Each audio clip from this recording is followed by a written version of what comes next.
여러분 반갑습니다. 대원교회 온라인 제자훈련 예수님의 사람 두 번째 시즌 두 번째 시간입니다. 오늘 우리 이제 9단원 시작합니다. 그러니까 이제 우리가 이 예수님의 사람 시즌 1, 2 총 해서 벌써 시즌 1 30주 과정을 마쳤고 이제 시즌 두 번째도 죄송합니다. 이런 표현 써서 죄송한데 어영부영 벌써 이제 3분의 1이 지나갔어요. 그리고 이제 오늘 이제 9단원 41번째 시간을 우리가 들어가게 됩니다. 기도로 사는 사람, 믿음으로 사는 사람. 시즌 2는 그러니까 7단원부터는 계속해서 우리가 그런 그 공식의 주제들을 가지고 계속 나눠보고 있는데 9단원은요, 소망으로 사는 사람에 관한 말씀들을 함께 나누어 보려고 합니다. 마태복음 13장 44절 말씀이에요. 천국은 마치 밭에 감추인 보화와 같으니 사람이 이를 발견한 후 숨겨두고 기뻐하며 돌아가서 자기의 소유를 다 팔아 그 밭을 사느니라. 아멘. 우리 아동부 아이들 많이 부르는 찬양이잖아요. 천국은 마치 밭에 감추인 보화. 그 찬양의 그 모티브가 되는 말씀입니다. 마태복음 13장 44절 말씀. 그것을 이제 소망이라는 단어로 표현을 하게 되는 것 같아요. 우리는 9단원 이제 5주를 통해서 소망으로 사는 사람의 삶의 모습이 어떤 모습인가 그 내용들을 나누어 보려고 합니다. 그런데 이 소망에 관한 말씀들을 나누는데 오늘 이제 그 9단원의 첫 번째 일과의 말씀을 보니까 소망에 관한 말씀을 나눠보면서 일과의 타이틀이 이런 타이틀로 시작을 하더라고요. 죽음을 내다보는 눈. 9단원 일과의 내용은 그렇게 시작됩니다. 히브리서 9장 27절 말씀입니다. 한 번 죽는 것은 사람에게 정해진 것이요 그 후에는 심판이 있으리니. 아멘. 왜 죽음의 그 소망을 얘기하면서 죽음을 이야기하는가? 이제 거기서부터 오늘의 말씀은 시작되어지는데, 그게 이제 그런 거죠. 그리스도인은 그 죽음 너머를 바라볼 수 있는 눈을 가져야 되고요. 또 그리스도인은 그 죽음을 좀 잘 들여다볼 수 있어야 되고, 왜 그런가 하면요. 오늘 이제 우리가 나눌 내용이 그런 내용입니다만, 죽음을 알고 죽음을 깨닫고 죽음이 정말 현실감 있게 다가온다면 삶을 바라보는 태도나 자세가 달라지게 되는 거죠. 이제 그러면서 정말 내 삶에 소중한 것이 무엇인가를 알게 되고 그렇게 하면서 어떻게 해요? 소망이라는 것이 우리 삶 가운데 자리 잡게 된다는 겁니다. 여러분 그 죽음에 대해서 생각해 보신 적이 가끔 한 번씩들은 있으시죠? 좀 구체적으로 생각해 보신 적이 있습니까? 죽음의 상황, 그 직면했을 때의 그 상황, 또 내가 죽음을 맞이했을 때 내가 남겨두어야 할 이 땅의 여러 가지 상황들, 그런 것들과 내 죽음을 이렇게 연결시켜 보시는 경우가 있어요. 저는 이렇게 아직은 그 죽음에 대해서 물론 우리 누구나 다 정해진 때나 기한은 없는데 그냥 상대적으로 이제 그런 마음들이 있잖아요. 아직은 한창 때다 이렇게들 말씀하시니까 저는 그렇게 그 죽음에 대해서 깊이 생각하거나 고찰할 일이 그렇게 많지는 않죠. 근데 이제 최근에 늦둥이가 생기면서 이제 그런 생각을 하죠. 야, 내가 좀 더 건강해야 되겠다. 그냥 계산을 하잖아요. 저희 아이가 막내가 30이 될 때까지, 40이 될 때까지 내가 살아 있어야 될 텐데, 이런 그 생각을 하다 보면 생각이 꼬리에 꼬리를 물어서 또 이렇게 크고 작은 장래를 또 집례하고 인도하다 보면 그 죽음에 관한 생각들을 이제 저는 그래도 다른 분들보다는 좀 가끔 하는 것 같아요. 근데 최근에 그 좀 연달아 이렇게 장례를 좀 치르면서 또 그 외부의 장례 그 소식을 들으면서 죽음에 대해서 그 죽음의 순간에 대해서 제가 고민한 적이 있었는데 이게 정말로 기쁜 마음으로 담대하게 이 땅 가운데 육신의 눈을 감고 눈을 떴을 때 하나님 앞에 내가 서서 하늘나라로 갈 수 있겠다. 여러분 진짜로 그 마음이 그 믿음이 없으면요. 죽음을 마주할 때는 정말 절망적이고 정말 모든 것이 끝이다. 그런 그 생각이 들 것 같고 정말 허무하다는 생각이 들더라고요. 죽음에 대해서 생각하는 것 이렇게까지 생각해 본 적 있어요, 여러분? 뭐 그렇게 많지 않으시죠? 죽음에 대해서 생각하는 거, 언급하는 거 사실 우리가 즐거워하지 않습니다. 꺼려하죠. 그런데 이제 그리스도인들은 죽음을 좀 바라볼 수 있어야 됩니다. 뭐 죽음 자체가 소중해서 그런 게 아니라요.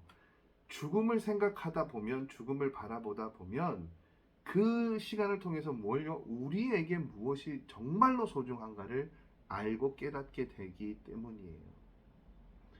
의외로 많은 사람들이 내 인생에서 소중한 것이 무엇인지 안다고 생각합니다. 그리고 삶을 살아가요. 그런데 실제로 정말로 우리에게 필요한 것이 무엇이 가장 소중한 것인지를 알게 될 때, 그때 죽음을 보게 된다는 말이에요. 평상시에는 모른단 말이죠. 잘 알고 계시는 여러분, 누가복음 12장 16절에서 20절까지 말씀은 예수님의 비유의 말씀인데요. 어떤 비유입니까, 여러분? 우리가 흔히 어리석은 부자의 비유로 그렇게 말하고 있는 그 부자의 비유예요. 결국은 여러분, 이 어리석은 부자의 비유를 보면 예수님께서 이 누가복음 12장 6절에서 20절까지 말씀 가운데 마지막 20절 말씀에 보시면 이런 말씀을 하시죠. 하나님은 이르시되 어리석은 자여 오늘 밤에 내 영혼을 도로 찾으리니 그러면 내 준비한 것이 누구의 것이 되겠느냐 하셨으니. 여러분, 부자가 왜 어리석다라고 하나님께서 말씀하십니까? 죽음에 대해서 전혀 생각하지 않잖아요. 지금 당장 자신이 누리고 있는, 가지고 있는 것들을 어떻게 하면 오래 잘 지킬 수 있을까 고민하다가 그걸 지킬 방법을 찾아내고 창고를 짓고 곡식을 쌓아두고 나니까 어떻게 해요? 우리 흔히 말하는 밥 안 먹어도 배부르다. 그걸로 이 창고에 그 수많은 것들을 바라보면서 스스로 굉장히 만족한단 말이죠. 그리고 잠이 들었단 말이에요. 근데 하나님께서 뭐라고 말씀하십니까? 어리석다고요. 내가 내 생명을 뺏어가면 끝인데, 그렇게 말씀하십니다. 그러니까 죽음에 대해서 전혀 생각하지 않고 살았기 때문에 이런 말들을 듣게 되는 것이죠. 여러분, 텍스트에 나와 있는 한 예화죠. 1950년대 강원도 어느 산골에 상수라고 이름 불린 한 아이가 있었습니다. 이 아이가 자기 큰 아버지로부터 어느 날 노란색 고무신을 선물을 받았던 것 같아요. 50년대니까 이 고무신도 굉장히 어떻게 보면 귀했을 때였던 것 같아요. 저는 뭐 아예 상상도 못할 만한 시기지만. 그러니까 이 어린 상수가 큰아버지가 주신 이 노란 고무신을요, 신지는 않고 어떻게 계속 들고 다녔대요. 너무 귀하고 너무 좋은 거니까요. 그러다가 개울가에서 이제 이 고무신을 이렇게 막 물로 씻는데, 그러다가 그 한 짝을 놓쳐버린 거예요. 어떻게 했겠습니까, 여러분? 고무신을 이제 찾아, 흘러가는 그 고무신을 찾아서 계속 이제 하염없이 쫓아가는 거예요. 계속해서 고무신은 물살을 타고 내려가죠. 쫓아가다가 큰 강에 이르렀는데, 여러분, 얼마나 멀리 갔는지 나중에 이 상수라는 아이가 집을 못 찾는 거예요. 그 고무신만 바라보고 계속 따라 날아가다가 결국은 나중에 고무신을 따라갔는지 계속 그 고무신을 가다 보니까 큰 강까지 따라왔는데 이제 자기 집을 모르겠는 거예요. 그래서 정말로요, 이 상수가 고아가 됐대요. 그리고 정말 긴 시간 동안 고생을 하면서 겨우겨우 그렇게 자랐다고 합니다. 그리고 노인이 됐어요. 정말 이제 상상도 하기 싫은 일인데 노인이 됐고, 이 상수가 이산가족 찾기라는 TV 프로그램, 저는 이 프로그램은 기억이 나요. 이산가족 찾기라는 TV 프로그램에 나와서 이제 그 이야기를 했겠죠. 내가 어릴 때 큰아버지가 사준 고무신 때문에 그걸 놓쳐서 강 따라 가다가 결국은 집을 잃어버리고 지금까지 살았습니다. 그러니까 그렇게 이야기를 하니까 TV에서 이 상수, 이제 아이도 아니죠, 상수의 형님이 TV를 보다가 자기 동생 얘기를 하는 걸 이제 안 거예요. 그래서 방송국으로 왔어요. 그래서 만났습니다. 얘기를 들어보니까 50년의 시간이 흐른 거예요. 어머니는 일찍 돌아가셨어요. 자신이 그렇게 실종되고 난 뒤 얼마 되지 않아서 돌아가셨고, 아버지는 굉장히 오래전부터 치매를 앓고 계시는데 돌아가시진 않았는데 자식을 알아보지도 못하는 거예요. 그러니까 이 할아버지가 된 상수 씨가 그 모든 상황을 듣고 보면서 펑펑 울었대요. 여러분, 왜 이 사람의 이야기가 이 단원에 등장하는가 하면, 많은 사람이 우리가 이제 이 사람처럼, 이 상수 씨처럼 산다는 거죠. 앞으로 어떻게 될지, 우리가 어떤 죽음을 맞이하면 어떤 일들이 일어날지, 그걸 우리가 고민하지 않고 그렇게 앞만 보고 살아가고 있다는 거예요. 살아가고 있다는 거예요. 여러분, 정말로 진짜 지혜는요, 우리가 죽음을 보는 순간 생긴다고 해요. 그러니까 우리가 죽음을 현실감 있게 바라보고 죽음을 생각하게 되면, 그것만 해도 어떻게 해요? 삶을 바라보는 우리의 시선이나 사람을 대하는 태도나 모든 것이 달라질 수 있겠죠. 그래서 이제 이걸 이렇게 역으로 생각하면 이렇게 볼 수도 있는 거겠죠. 죽음을 내다보지 못하면 우리의 삶이 굉장히 어리석을 수밖에 없다는 거예요. 마산 어떤 교회의 그 목사님 부부 이야기인데, 이 목사님이 마산의 그 교회에서 부목사로 섬긴 지 5년 정도 되던 해가 되셨어요. 5년 정도 되니까 목사님이 이제 그 담임 목회를 나가야 되겠다, 이제 그런 생각이 드셔서 기도하면서 준비를 하셨대요. 근데 그렇게 기도하는데 어느 날 이 목사님이 이렇게 손등을 보니까 이 손등에 이게 부스럼 같은 게 생긴 것이 보였더래요. 그 병원에 가서 검사를 하셨죠. 그런데 진단이 피부암이 나온 거예요. 그래서 뭐 담임을 나가는 건 뭐 고사하고요. 목사님이 이제 부격자의 그것도 다 내려놓고 항암 치료를 받게 되셨어요. 그렇게 항암 치료를 받는데 어느 날 충북 음성에 있는 한 교회에서 주일 예배 때 이 목사님에게 설교를 해달라고 하는 그런 그 요청이 들어왔습니다.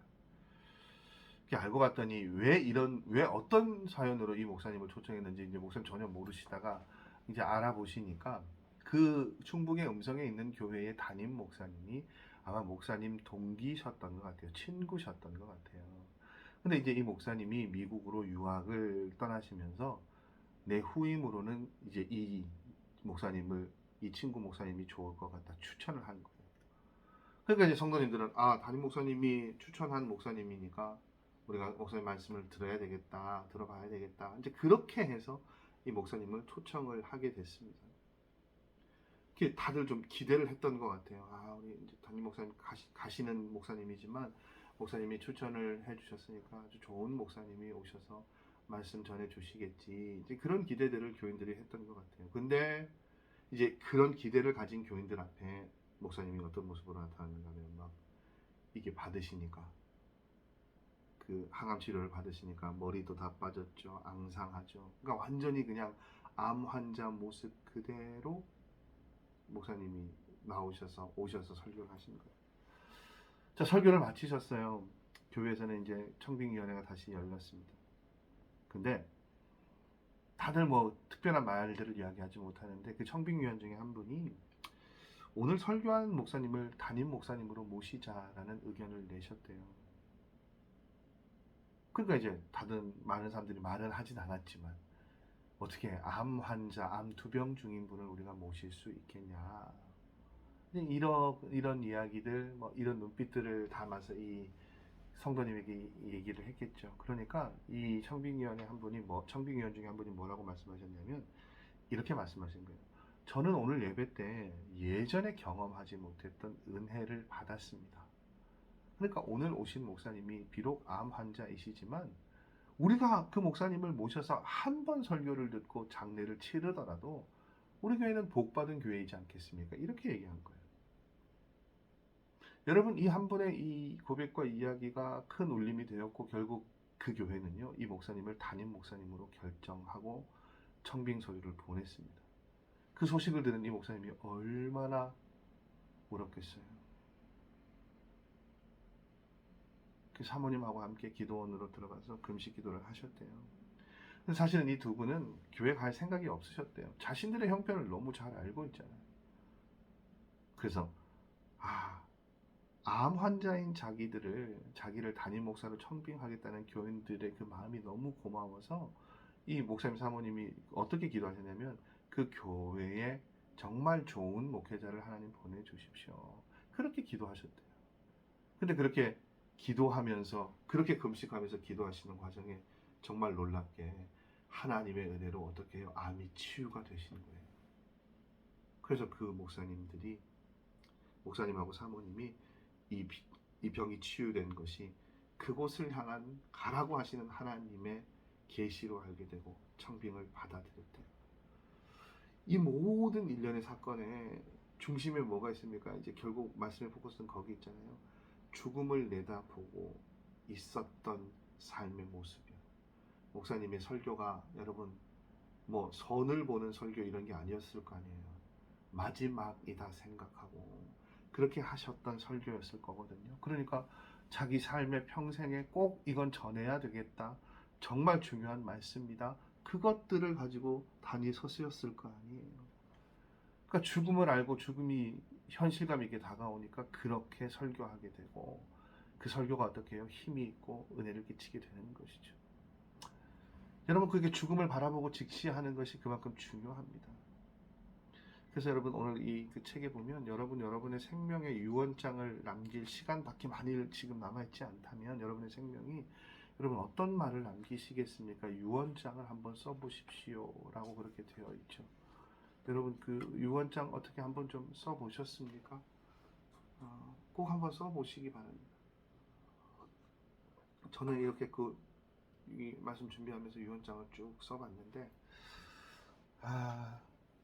여러분에게 공개할 수는 없을 것 같고 저희 아내, 저희 자녀들에게 이건 정말 나중에라도 제가 먼저 그 생을 마감하게 된다면 보여주고 전해주고 싶은 그 내용들을 담았어요. 근데 역시나 여러분 제가 이제 그 2페이지 되는 유언장을 쭉 여러분 꼭 써보십시오.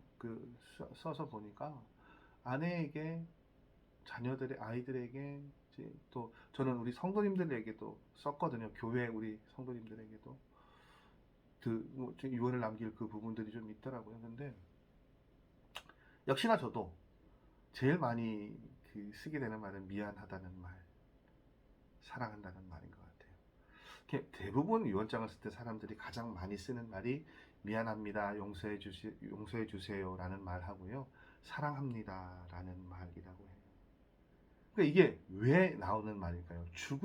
죽음을 바라보게 되니까 정말 누가 제일 소중한 사람인지, 그리고 내가 그 소중한 사람과 그 소중한 관계들을 얼마나 소홀히 여기고 함부로 하고 살았는지가 어떻게 해요? 깨닫게 되어지는 것이죠. 이제 그 책에 굉장히 날카로운 표현이 그거잖아요. 평소에는 그 죽음을 생각하지 않고 죽음을 바라보지 않고 유언장을 쓰기 전까지는요, 정말 고민하고 중요하게 여겼던 것들이 정작 유언장을 쓸 때는 생각이 날까요, 여러분? 안 나요. 여러분 제가 유언장을 쓸 때 교회가 어떻게 하면 뭐 부흥하고 어떻게 하면 교회가 하나 되고 어떻게 하면 뭐 성도가 더 많아지고 여러분 제 유언장에 그런 내용이 있을까요? 아니요. 받은 사랑에 다 갚지 못해서 죄송합니다.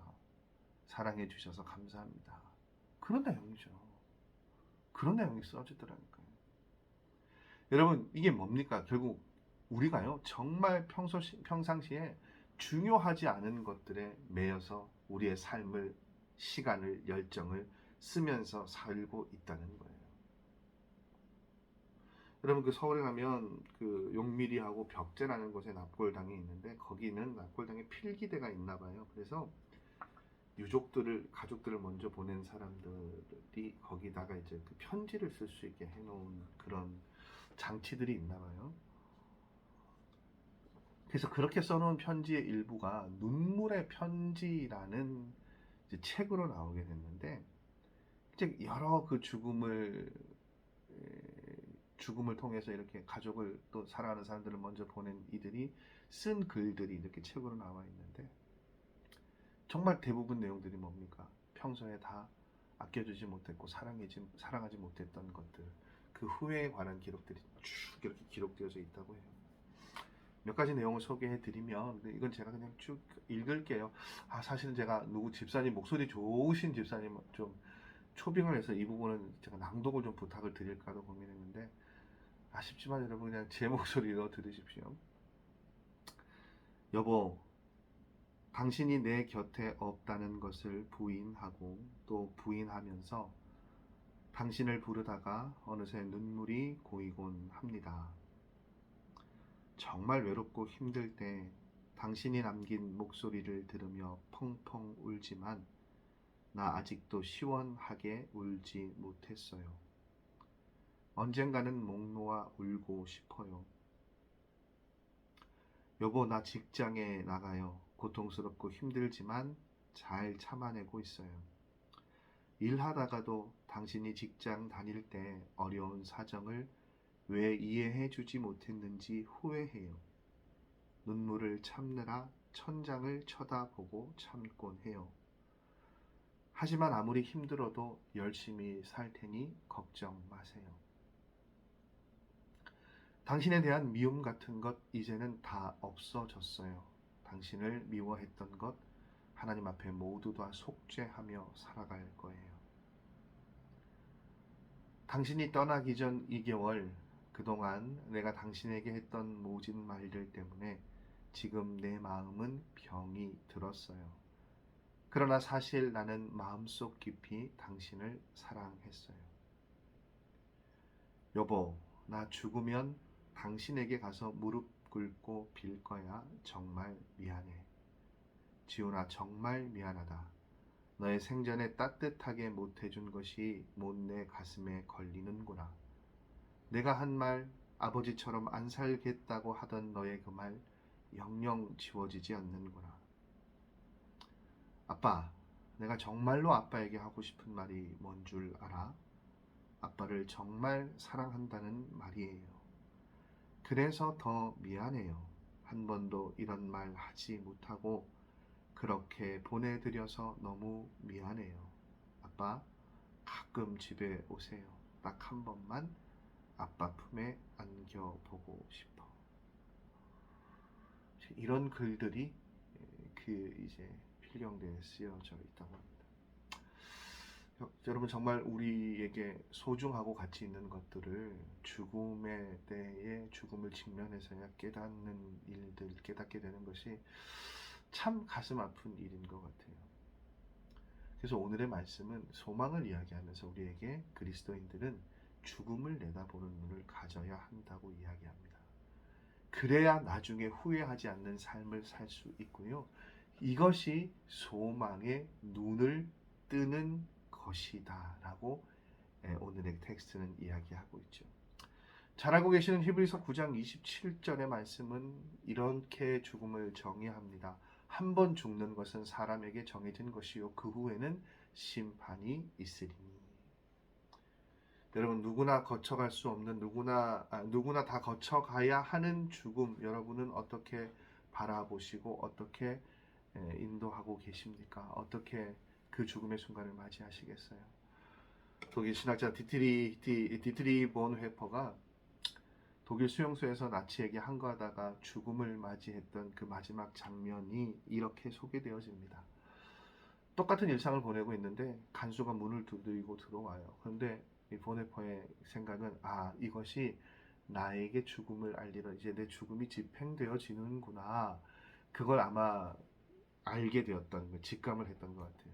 그래서 간수가 들어올 때 이 디트리 본 헤퍼가 자리에서 일어나서 그 방에 있는 모든 사람들에게 이렇게 이야기를 합니다. 동지 여러분, 이제 나에게 죽음이 왔습니다. 그러나 기억하십시오. 이것이 마지막이 아니고 시작입니다. 주님께서 나를 위해서 예비하신 아버지의 집에서 만날 때까지 여러분 안녕히 계십시오. 이렇게 마지막 인사를 하고 그곳을 나서는 그 보네퍼의 모습에는요, 평안과 기쁨이 넘쳤다고 해요. 그래서 그 모습을 바라보던 많은 사람들이 하나님을 신뢰하는 사람의 마지막 모습을 이렇게 보았대요. 충격과 감동으로요. 그런 죽음이 있는가 하면 또 이런 죽음도 있어요. 우리가 잘 알고 있는 나폴레옹이 생전에 조세핀이라는 여인을 굉장히 사랑했습니다. 그래서 죽음의 때가 다가오니까 그 여인을 찾았다고 해요. 근데 이 조세핀이라는 여인이 어떤 여인인가 하면 나폴레옹을 사랑하는 것처럼 행동했지만 실제로는 다른 사람을 만나던 여인이었어요. 근데 나폴레옹은 그 사실을 모르고 죽음의 때가 되니까 누구를요? 그 여인을 찾았죠.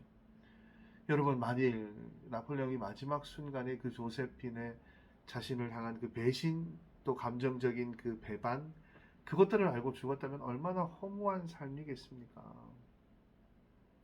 잘 알고 계시는 몰테르라고 하는 이 철학자는 굉장히 괴짜입니다만 이성주의 철학자였고요. 그래서 이 프랑스 철학자 몰테르는 천국이나 지옥이나 하나님은 도저히 인간의 이 생각으로서는 이해할 수도 없고 존재하지 않는다라고 그렇게 주장했던 사람이에요.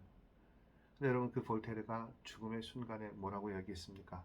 나는 이제 지옥으로 간다라고 소리 지르고 죽었어요. 참 다양한 죽음의 모습들을 우리가 볼 수 있죠. 여러분은 죽음이 가까이 왔을 때 어떤 모습으로 그 죽음을 맞이하시겠습니까? 우리에게 다가올 죽음을 잘 인식하고 바라보는 일이 그래서 참 우리에게는 중요한 일인 것 같아요. 소망에 관한 말씀 첫 과의 내용이 여러분이 바로 죽음에 관한 이야기였습니다. 왜 죽음을 바라보는 눈이 필요하냐? 우리에게 무엇이 가장 소중한 것인가를 알게 될 때가 어떨 때라고요? 죽음을 바라보게 될 때. 그래서 진짜 지혜는 죽음을 보는 순간 생긴다라고 이야기를 합니다. 그래서 우리가 죽는다라는 그 사실만 알아도요, 정말로 그걸 인식만 해도 우리 인생이 달라진다고 이야기를 하고 있어요. 그래서 여러분, 우리에게 필요한 것이 무엇입니까? 평상시에 죽음을 바라보고 내다보는 눈이 필요합니다. 그렇게 죽음을 상고하고 바라볼 때 어떻게 해요? 소망의 눈을 뜰 수 있고 후회 없는 삶을 살아갈 수 있을 거라고 이야기하고 있습니다. 그렇게 죽음을 바라보시고 직시하심으로 소망의 눈을 뜨실 수 있는 저와 여러분 되셨으면 좋겠습니다. 다음 주 이 시간에는 우리 소망에 관한 두 번째 이야기, 천국을 바라보는 눈에 관한 말씀들을 여러분과 함께 나누어 보려고 합니다. 오늘은 수요일이죠. 녹화하는 수요일이고 여러분이 보시고 있는 이날은 목요일입니다. 수능날이에요. 우리 교회에 고동원 박영아 집사님 댁에 우리 고은성, 또 임세진 박지인이 집사님 댁에 임다은, 그리고 우리 이정자 집사님 가정에 송혜빈, 또 박영애 집사님 가정에 우리 연주까지 박영애 집사님, 김연주까지 여러분, 그렇게 우리 수능을 치르는 아이들이 있습니다. 또 보이지 않게 교회가 다 미처 다 파악하지 못했지만 또 수능을 치는 많은 분들이 있을 거고 많은 아이들이 있을 것이고, 여러분들도 그 주변에 친지들, 이웃들 시험 치르는 아이들이 많을 거예요. 여러분들 오늘 하루만큼은 우리 그 아이들의 시간을 위해서 기도로 함께 하실 수 있는, 또 귀한 자녀들 시험 잘 치룰 수 있도록 오늘 하루는 그렇게 기도하실 수 있는 여러분들 되시기를 바랍니다. 날씨가 계속 오락가락하는데 조금은 이제 좀 겨울을 향해서 제법 속도를 내고 있는 것 같아요. 여러분들 특별히 좀 기온차가 일교차가 심하니까 감기들도 조심하셔야 될 것 같고요. 한 해를 이제 마무리하는 그런 그 시간들입니다. 교회적으로도 이제 큰 여러 가지 행사들은 이제 조금 마무리가 되어져 가고 있고, 이제 새로운 또 한 해를 준비하는 시간들도 보내고 있는데, 교회의 그 모든 사역들을 위해서도 여러분 좀 기도해 주시고, 또 말씀 읽는 이 일들 계속해서 좀 잘 할 수 있도록 여러분 적극적으로 좀 더 함께 해주시고 참여해 주시고 또 힘을 내 주셨으면 좋겠습니다. 오늘이 16일인가요? 제가 21일 화요일에 지난번에 그 CTS 신앙 에세이를 그 녹화를 할 때 두 편을 좀 준비를 해달라고 해서 한 편을 더 녹화를 했어요. 보신 분들 계시겠지만 짧은 에세이입니다만 또 대원교회 목사이니까 대원교회를 또 알릴 수 있고 복음을 전하는 일들이니까 이번에 그 두 번째가 21일 화요일 오후 4시 10분에 CTS TV를 통해서 또 방영이 된다고 합니다. 여러분 많이들 관심 가져주시고 또 거기서도 이렇게 좀 많이들 호응해 주시면 감사할 것 같아요. 자, 소망을 가지고 소망으로 사는 사람, 우리가 앞으로 연말 되어질 때까지 이것들을 가지고 함께 말씀 나눌 텐데 그것을 통해 우리 안에 있는 그 소망을 바라보시고 확인하실 수 있는 시간들 되셨으면 좋겠습니다. 오늘도 말씀으로 함께 해주셔서 감사합니다. 한 주간도 행복하시길 바라겠고요. 다음 주에 저는 다시 이 시간에 여러분 찾아뵙도록 하겠습니다. 안녕히들 들어가십시오, 여러분. 오늘도 수고하셨습니다. 다음 주에 뵙겠습니다.